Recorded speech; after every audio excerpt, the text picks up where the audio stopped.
Hello friends, study with bank के current affair session में आपका स्वागत है। ये current affair SSC, banking, railway, state PCS, CDS, CAPF, NDA और अदर कॉम्पिटिटिव एग्जाम आदि में सहायक होंगे। आज की डेट है 15 जून 2021। तो चलिए आज का करंट अफेयर शुरू करते हैं। आज का पहला प्रश्न है, इजराइल के नए प्रधानमंत्री के रूप में निम्न में से किसने शपथ लेकर कार्यभार संभाल लिया है? Option A Naftali Bennett, option B Benjamin Gates, option C Silvan Shalom, option D है आपका गाबी असेकनाजी। देखिए, पूर्व तकनीकी उद्यमी नफ्ताली बेनेट ने हाल ही में इजराइल के नए प्रधानमंत्री के रूप में शपथ ली है। 49 वर्षीय नफ्ताली बेनेट के माता पिता अमेरिकी मूल के हैं और बेनेट को धार्मिक राष्ट्रवादी नेता माना जाता है। इजराइल के कई विशेषज्ञ नफ्ताली बेनेट को अति राष्ट्रवादी के रूप में भी संबोधित करते हैं। उनकी राजनीति पर नजर रखने वाले जानकारों का मानना है कि वर्ष 2013 में इजराइल के राजनीतिक परिदृश्य में आने के बाद से उनका रुख व्यापक रूप से अति राष्ट्रवादी ही रहा है। नफ्ताली बेनेट ने वर्ष 2006 से वर्ष 2008 के बीच नेतन्याहू के लिए वरिष्ठ सहयोगी के रूप में काम किया। हालांकि बाद में वे नेतन्याहू की पार्टी से अलग हो गए। बेनेट को यहूदी राष्ट्रीय राज्य के एक मजबूत अधिवक्ता के रूप में जाना जाता है। हालांकि उन्होंने गाजा पर इजराइल के दावों की कभी वकालत नहीं की। नफ्ताली बेनेट का इजराइल के प्रधानमंत्री के रूप में चुना जाना उन फिलिस्तीनियों के लिए एक बड़ी चुनौती है जो शांति के लिए बातचीत की वार्ता करते हैं। तो इसका जो सही आंसर होगा वो होगा ऑप्शन ए नाफ्ताली बेनेट। चलिए नेक्स्ट क्वेश्चन पे चलते हैं। क्वेश्चन नंबर सेकंड है आपका, हाल ही में किस टेनिस खिलाड़ी ने स्टेफानोस सित्सिपास को हराकर 5 साल बाद फिर से फ्रेंच ओपन का खिताब जीत लिया है? Option A Rafael Nadal, option B Roger Federer, option C Leander Paes, option D है आपका नोवाक जोकोविच।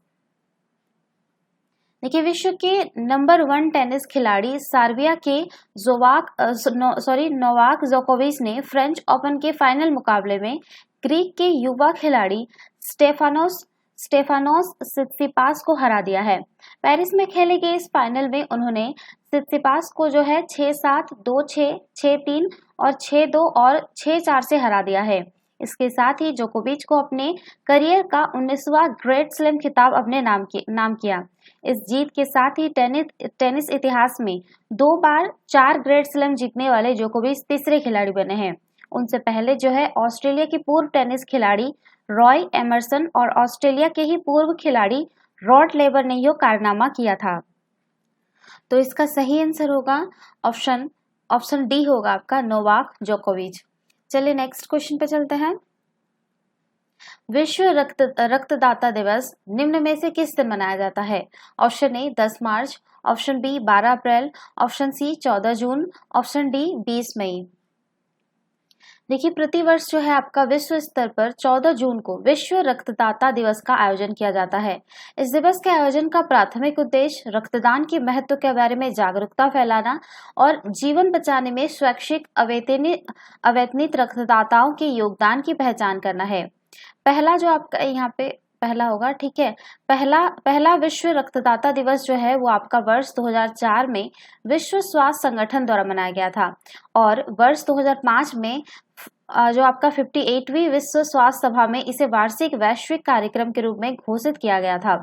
यह दिवस जो है ऑस्ट्रेलियाई जीव विज्ञानी और चिकित्सक कार्ल लैंडस्टीनर की जयंती के उपलक्ष्य में मनाया जाता है। उन्हें आधुनिक रक्त ट्रांसफ्यूजन का जनक कहा जाता है। उन्होंने ही मानव रक्त में उपस्थित एग्लूटिनिट की मौजूदगी के आधार पर जो है रक्त कणों का ए, बी और ओ समूहों में वर्गीकरण किया था।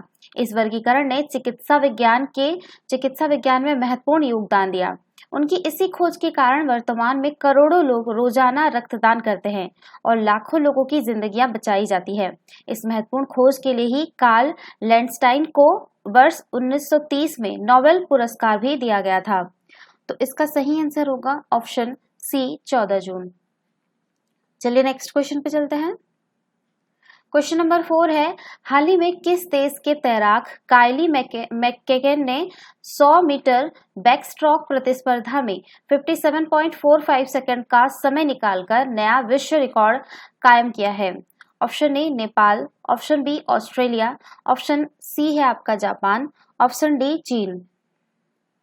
देखिए, ऑस्ट्रेलियाई तैराक काइली मैककेगन ने 13 जून को 100 मीटर बैकस्ट्रोक टूर्नामेंट में नया विश्व रिकॉर्ड कायम किया है। 19 साल की इस तैराक ने 100 मीटर की दूरी को महज 57.45 सेकंड में तय कर इतिहास रच दिया है। उसने पहले यह रिकॉर्ड अमेरिकी तैराक रेगन स्मिथ के नाम था। काइली ने यह रिकॉर्ड ओलंपिक खेलों के लिए नेशनल क्वालिफायर मैच में बनाया। तो इसका जो सही आंसर होगा वो होगा आपका ऑप्शन बी ऑस्ट्रेलिया। चलिए नेक्स्ट क्वेश्चन पे चलते हैं। क्वेश्चन नंबर 5 है, हाल ही में किस भारतीय महिला पहलवान ने पोलैंड ओपन में 53 किलो भार वर्ग में स्वर्ण पदक जीत लिया है? Option A Vinesh Phogat, option B Geeta Phogat, option C Neha Rathi, option D है आपका साक्षी मलिक।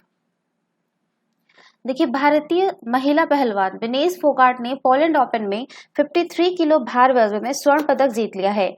विनेश का यह सत्र का तीसरा खिताब है। उन्होंने मार्च में मांटियो पेलिकॉन और अप्रैल में एशियाई चैंपियनशिप का स्वर्ण पदक भी जीता था। विनेश फोगाट एक भारतीय पहलवान है। वह हरियाणा के भिवानी जिले से आती है। एशियाई खेलों में स्वर्ण पदक जीतने वाली विनेश फोगाट जो है वो पहली महिला भारतीय पहलवान है। तो इसका सही आंसर होगा ऑप्शन ए विनेश फोगाट। चलिए नेक्स्ट क्वेश्चन पे चलते हैं। क्वेश्चन नंबर 6 है आपका, हाल ही में रक्षा मंत्री राजनाथ सिंह ने अगले 5 वर्षों के लिए रक्षा उत्कृष्टता नवोन्मेष यानी आईडेक्स और रक्षा नवोन्मेष संगठन DIO के लिए कितने करोड़ रुपए के बजट को मंजूरी दी है? Option A 418.8 crore rupees, option B है आपका 498.8 crore rupees, option C 423.8 crore rupees, option D है आपका 398.8 करोड़ रुपीस। देखिए, भारत सरकार के रक्षा मंत्रालय ने हाल ही में रक्षा उत्कृष्टता के लिए नवाचार पहल और रक्षा क्षेत्र में नवाचार के लिए 498.8 करोड़ रुपए की बजटीय सहायता को मंजूरी दी है। यह सहायता अगले 5 वर्षों के लिए है। इस बजटीय सहायता से सरकार के आत्मनिर्भर भारत अभियान को बढ़ावा मिलेगा, क्योंकि आईडेक्स पहल का प्राथमिक उद्देश्य देश की रक्षा और एरोस्पेस क्षेत्र में आत्मनिर्भरता और स्वदेशीकरण को बढ़ावा देना है। इस बजटीय सहायता का उद्देश्य DIO फ्रेमवर्क के तहत लगभग 30 स्टार्टअप्स MSME व्यक्तिगत नवोन्मेषकों को 20 साझेदार इनक्यूबेटरों को वित्तीय सहायता प्रदान करना है। इसके अलावा इस योजना का उद्देश्य भारतीय रक्षा और एरोस्पेस क्षेत्र के लिए नई स्वदेशी और अभिनव प्रौद्योगिकियों में के तेजी से विकास को सुगम बनाना है। तो इसका सही आंसर होगा ऑप्शन बी होगा आपका 498.8 करोड़ रुपीस। चलिए नेक्स्ट क्वेश्चन पे चलते हैं। क्वेश्चन नंबर 7 है, भारत के नीरज चोपड़ा ने पुर्तगाल में लिस्बन के सिडे डी लिस्बोआ में भाला फेंक प्रतियोगिता में निम्न में से कौन सा पदक जीता है? ऑप्शन ए स्वर्ण पदक, ऑप्शन बी रजत पदक, ऑप्शन सी कांस्य पदक, ऑप्शन डी इनमें से कोई नहीं।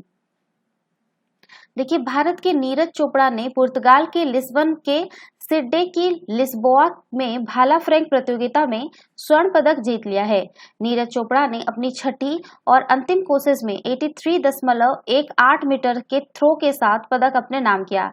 5 पुर्तगाली प्रतिभागियों के बीच केवल नीरज चोपड़ा ने ही 80 मीटर से अधिक दूरी तक भाला फेंका है। तो इसका सही आंसर होगा ऑप्शन ए स्वर्ण पदक। चलिए नेक्स्ट क्वेश्चन पे चलते हैं। क्वेश्चन नंबर 8 है, कौन से मंत्रालय ने 7वें अंतर्राष्ट्रीय योग दिवस के सिलसिले में एक कार्यक्रम के दौरान नमस्ते योग नाम से एक मोबाइल ऐप की शुरुआत की गई है? ऑप्शन ए स्वास्थ्य और परिवार कल्याण मंत्री, ऑप्शन बी गृह मंत्री, ऑप्शन सी आयुष मंत्रालय, ऑप्शन डी है आपका रक्षा मंत्री। देखिए 7वें अंतर्राष्ट्रीय योग दिवस के सिलसिले में एक कार्यक्रम के दौरान नमस्ते योग नाम से मोबाइल ऐप की शुरुआत की गई है। इस कार्यक्रम का आयोजन जो है वो आयुष मंत्रालय ने मोरारजी देसाई राष्ट्रीय योग संस्थान के सहयोग से किया था। नमस्ते योग ऐप को लोगों के लिए एक सूचना मंच के रूप में तैयार किया गया है। नमस्ते योग का उद्देश्य योग के बारे में जागरूकता बढ़ाना और इसे अधिक से अधिक लोगों के लिए सुलभ बनाना है। इसके अलावा सामान्य योग प्रोटोकॉल के विभिन्न पहलुओं पर आधारित 10 एपिसोड की एक श्रृंखला भी शुरू की गई है, जिसे डीडी इंडिया चैनल पर प्रसारित किया जाएगा। ये सभी पहले अंतर्राष्ट्रीय योग दिवस को देखते हुए शुरू की गई है। तो इसका सही आंसर होगा ऑप्शन सी, आयुष मंत्रालय। चलिए नेक्स्ट क्वेश्चन पे चलते हैं।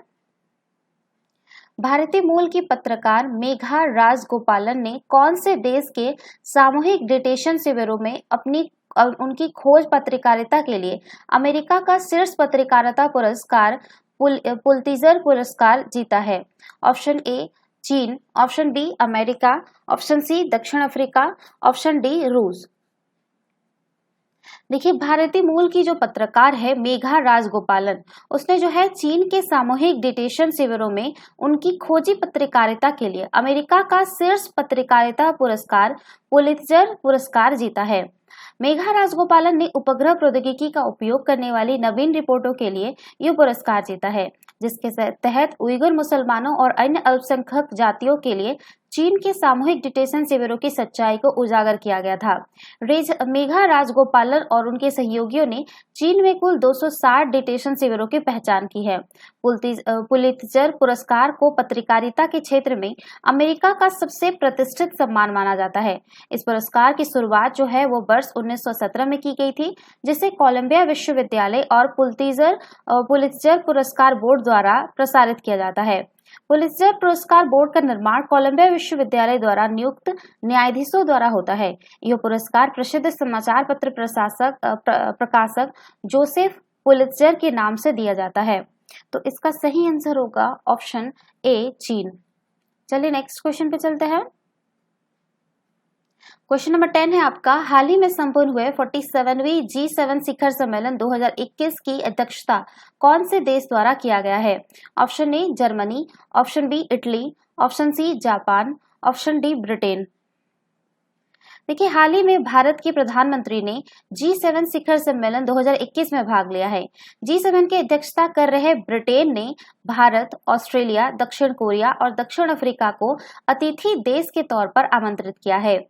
बिल्डिंग बैक स्ट्रॉन्ग हेल्थ शीर्षक से युक्त यह सत्र कोविड-19 महामारी से वैश्विक निजात और भविष्य की महामारियों के खिलाफ महत्वपूर्ण दृष्टिकोण को मजबूत बनाने पर केंद्रित है।